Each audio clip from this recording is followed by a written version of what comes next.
മൈത്രേയന്റെ ജീവിതമാണോ മൈത്രേയന്റെ സന്ദേശം? ഞാൻ വ്യക്തിപരമായി പ്രസക്തമേ അല്ല. ജനാധിപത്യത്തിനകത്ത് പൗരന്മാരാണ് പ്രധാനം, അവരുടെ കൂട്ടായ്മയാണ് പ്രധാനം. അല്ലാതെ മുഴച്ചു നിൽക്കുന്ന നേതാക്കൾ ഉണ്ടായിപ്പോയാൽ എൻ്റെ ജീവിതം പരാജയപ്പെടും. ഞാൻ ചത്തിട്ട് ഇവിടെ ഒരു സ്മാരകം ഉണ്ടാകുന്നെങ്കിൽ കണിശമായി എൻ്റെ ജീവിത പരാജയമാണ്. അതുകൊണ്ട് എൻ്റെ ജീവിതം ഒരു സന്ദേശവുമല്ല. എൻ്റെ ജീവിതത്തിൽ നിന്ന് നിങ്ങൾക്ക് പഠിക്കാനൊന്നുമില്ല. നമ്മളെല്ലാവരും കൂടെ ജീവിക്കുന്നത് ജനാധിപത്യ വ്യവസ്ഥിതി ഉണ്ടാക്കാൻ. ഇപ്പോൾ ആൾക്കാർക്ക് ആദ്യം ഏതെങ്കിലും ഒരു കാര്യം ഒരു മനുഷ്യൻ ആലോചിക്കുകയോ ചിന്തിക്കുകയോ ചെയ്യുമ്പോൾ പഠിച്ചു പോയി, അയാൾ പറഞ്ഞു പോയി എന്നുള്ളൊരു തെറ്റ് മാത്രമേ എൻ്റെ വശത്തു നിന്നുള്ളൂ. ഭരണഘടന ഉണ്ടായതിനു ശേഷം ജനിച്ച ഒരാളാണ് ഞാൻ. അപ്പോൾ നിങ്ങൾക്ക് മനസ്സിലായില്ലേ ഭരണഘടന ഞാനല്ല ഉണ്ടാക്കിയെന്ന്? ഒരു പ്രവാചകത്വം എൻ്റെ വരിയിൽ.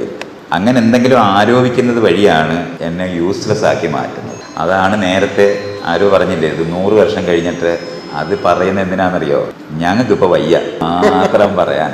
അയാൾ നിങ്ങൾ മഹാന്മാരാണ്, നിങ്ങൾക്കതാകാം, ഞങ്ങൾക്ക് വയ്യ എന്ന് പറയാനായിട്ടുള്ള മുൻകൂർ ജാമ്യത്തിനാണ് ഇത്. ഇവിടെ ഇപ്പോൾ ഒന്നും നടക്കത്തില്ല എന്ന് പറയുന്നത്. ഇത് ഈ നാട്ടിൽ ഇപ്പോൾ പറ്റില്ല. ഞാൻ ഈ നാട്ടിൽ തന്നെയാണ് ജീവിച്ചത്, വേറെ എവിടെ പോയത്? സത്യത്തിൽ ഞാൻ മാത്രമേ ഉള്ളൂ ഇത്രയും നാൾ ഈ നാട്ടിൽ ജീവിച്ചിട്ടുള്ളത്. ഈ പൊതുപ്രവർത്തനങ്ങൾ ബാക്കിയുള്ളവരെല്ലാം എന്നെക്കാളും കൂടുതൽ പുറത്തു പോയിട്ടുള്ളവരാണ്, അവിടെയൊക്കെ പോയി ചെയ്തിട്ടുള്ളവരാണ്. അങ്ങനൊന്നുമില്ല, ഞാൻ ഇവിടെ തന്നെയാണ് ജീവിച്ചിട്ടുള്ളത്. ഈ നാട്ടിൽ ജീവിക്കാൻ പറ്റുന്ന കാര്യങ്ങൾ മാത്രമേ ഞാൻ പറഞ്ഞു. അത് 50 വർഷം കഴിഞ്ഞ് നടക്കുന്ന കാര്യമാണെന്ന് പറഞ്ഞാൽ പൂച്ചയ്ക്കാര് മണി